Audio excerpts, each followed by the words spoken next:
بسم اللہ الرحمن الرحیم نحمدہ و نصلی علی رسولہ الکریم۔ میرے ناظرین کرام، السلام علیکم ورحمۃ اللہ وبرکاتہ۔ آئیے آج کی نشست میں آپ لوگوں کو ایک بہت ہی اچھی اور پیاری حدیث سناؤں۔ یوں تو اللہ کے رسول علیہ الصلاۃ والسلام کی تمام احادیث پاک اچھی ہیں، بہت بہتر ہیں، پوری امت کے لیے درس ہیں، ان میں سبق ہے، ہمارے لیے تعلیم ہے، نصیحت ہے، ڈائریکشن ہے۔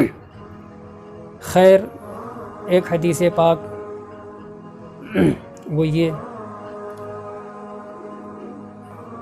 حدیث کی تعریف جو کی گئی ہے کہ اللہ کے رسول علیہ الصلاۃ والسلام کے اقوال یا آپ کے افعال یا آپ کے سامنے کسی صحابی نے کچھ کیا اور آپ علیہ الصلاۃ والسلام نے سکوت فرما کر گویا اس کی تصدیق کی، ایسے ہی اللہ کے رسول علیہ الصلاۃ والسلام کے صحابہ کے اقوال و افعال بھی حدیث ہیں۔ وہ حدیث موقوف کہی جاتی ہے، اللہ کے رسول علیہ الصلاۃ والسلام تک جو پہنچے وہ مرفوع ہے، اور جو تابعی تک جا کر رک جائے جس کی سند، وہ حدیث مقطوع ہے۔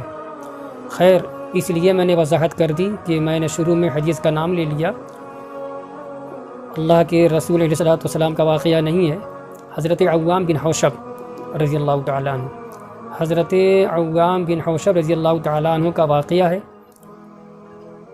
ان کا بیان ہے کہ میں ایک مرتبہ ایک بستی میں اترا، نئی بستی میرے لیے تھی، نئی جگہ تھی، نیا محلہ تھا، شام ہو چکی تھی، عصر کا وقت بالکل ہو گیا۔ میں وہاں رکا اور میں نے عصر کی نماز پڑھی، اور پاس ہی میں قبرستان تھا، ایک قبرستان تھا۔ ایک عجیب و غریب منظر سے میں دوچار ہوا، مجھے ایک بہت ہی تعجب خیز چیز نظر آئی۔ وہ کہتے ہیں کہ میں نے دیکھا کہ جو پاس میں قبرستان ہے، تو قبرستان میں سے ایک قبر وہ پھٹی، شق ہو گئی، پھٹ گئی، اور اسے ایک وجود رونما ہوا۔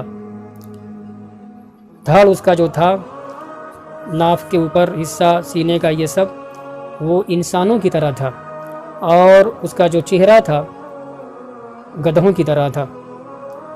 جب وہ وجود باہر آتا ہے، ذرا سوچو کس قدر وہ منظر بھیانک رہا ہوگا، اور کس قدر تعجب خیز وہ واقعہ رہا ہوگا، منظر رہا ہوگا، کہ حضرت عوام بن حوشب رضی اللہ تعالیٰ عنہ کہتے ہیں کہ میں نے دیکھا کہ ایک وجود قبر سے رونما ہوا، ظاہر ہوا، اوپر آیا، نمودار ہوا، اور اس کا سینہ اور یہ سب حصہ انسانوں کی طرح تھا، اور پورا چہرہ گدھوں کی طرح تھا۔ اور ایک آواز آئی، آواز گدھے کی تھی، ڈھیچو ڈھیچو اس نے 3 مرتبہ کیا، اور اس کے بعد وہ گپ سے پورا نیچے چلا گیا۔ حضرت عوام بن حوشب رضی اللہ تعالیٰ عنہ بہت متعجب ہوئے، یہ کیا معاملہ ہے، یہ کیا منظر ہے۔ انہوں نے دیکھا آس پاس قریب میں ایک بوڑھیا، ایک ضعیفہ عورت بیٹھی ہوئی تھی، بوڑھی عورت۔ تو اس بوڑھی عورت نے دیکھا کہ یہ اجنبی شخص ہیں، نووارد معلوم ہو رہی ہیں، اس سرزمین میں نئے آئے ہیں، مسافر راہگیر معلوم ہو رہے ہیں۔ تو اس نے کہا کہ آپ اس واقعے سے بہت متعجب نظر آ رہے ہیں، آپ کو تعجب ہوا۔ تو حضرت عوام بن حوشب رضی اللہ تعالیٰ عنہ نے فرمایا کہ کیوں نہ میں متعجب ہوں، ایک قبر پھٹ رہی ہے، اور مردہ اوپر آ رہا ہے، اور وہ شکل بھی اس کی ایسی کہ دھڑ اس کا انسانوں کی طرح، اور چہرہ بالکل گدھوں کی طرح، اور وہ بول رہا ہے بھی تو گدھے کی طرح بول رہا ہے، ڈھیچو ڈھیچو کر رہا ہے۔ واقعی یہ تو بہت ہی تعجب خیز منظر ہے۔ تو اس بوڑھی عورت نے کہا کہ دیکھو وہ سامنے ایک جو عورت بیٹھی ہوئی ہے، وہ اس کی ماں ہے، یہ جو قبر والا ہے اس شخص کی وہ ماں ہے، اسے جا کے تم پورا واقعہ دریافت کر لو، سچائی تمہیں معلوم ہو جائے گی۔ حضرت عوام بن حوشب رضی اللہ تعالیٰ عنہ نے اس ضعیفہ سے کہا کہ آپ ہی بتلا دیں کیا معاملہ ہے، اگر آپ کو معلوم ہو۔ تو اس نے کہا کہ سنو، یہ جو قبر والا ہے نا، یہ اسی بوڑھی عورت کا لڑکا تھا، اور معاملہ یہ ہے، اصل واقعہ یہ ہے کہ یہ لڑکا اس کا جو اب مر چکا ہے، جس کو تم نے دیکھا اوپر آتے ہوئے اور ڈھیچوں ڈھیچوں کرتے ہوئے، یہ شرابی تھا، تارک صلاۃ کا مرتکب تھا، یہ شرابی تھا، شراب پیتا تھا۔ شام کے وقت جب یہ گھر پہ آتا، شراب پی کر کے نشے میں ہوتا، تو اس کی ماں اس کو سمجھاتی، اس کو تنبیہ کرتی، بیٹا شراب نہ پیا کر، بہت گناہ ہے، اللہ تعالیٰ عذاب دے گا، گناہ کبیرہ ہے، اور اس طریقے کے کلمات کو تنبیہاً زجراً و توبیخاً سمجھانے کے لیے، ڈانٹ کے لیے، بتلانے کے لیے کہ وہ باز آ جائے، اس کو کہتی۔ تو یہ اس کا لڑکا اپنی ماں کو کہتا کہ چپ بوڑھی، گدھوں کی طرح تو ڈھیچوں ڈھیچوں کرتی ہے، اور اس کے بعد اتفاق یہ کہ جلدی ہی پھر اس کی موت ہو جاتی ہے۔ جب یہ مرا تھا، اس کو جب دفنایا گیا تھا قبر میں، اس کی تدفین ہوئی تھی، تو یہی وقت عصر کا تھا۔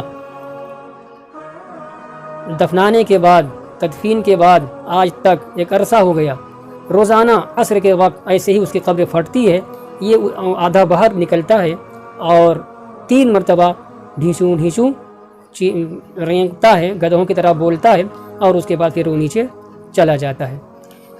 میرے نوجوانوں، دیکھو کس قدر نصیحت آمیز یہ واقعہ ہے، یہ کوئی کہانی نہیں ہے۔ الترغیب و ترہیب میں علامہ امام منذری علیہ رحمت و رضوان نے اس کو نقل کیا ہے، لکھا ہے۔ سبق ہے، نصیحت ہے ان جوانوں کے لیے جو اپنی ماں کو کچھ اہمیت نہیں دیتے، ماں کی بات کو سن کر بھی انسنی کر دیتے ہیں، اور بجائے یہ کہ ان کی تابعداری کریں، ان کی خدمت گزاری کریں، ان کی دعاؤں سے اپنے دامن مراد کو بھر لیں، بجائے اس کے وہ الٹ کر کے ماں کا جواب دیتے ہیں، ماں کی دل آزاری کرتے ہیں، ماں کے دل کو دکھاتے ہیں۔ تو ذرا سوچو کہ ماں کی بد دعا اگر پڑ جائے گی تو پھر ہمارا حشر کیا ہوگا۔ دعا ہے کہ مولا تبارک و تعالی ہم تمام لوگوں کو والدین کے حقوق کو سمجھنے کی توفیق عطا فرمائے، خصوصی طریقے سے ماں کی قدر و عزت، منزلت اور اس کی خدمت کرنے کی ہمیں توفیق عطا فرمائے۔ وآخر دعوانا ان الحمد للہ رب العالمین۔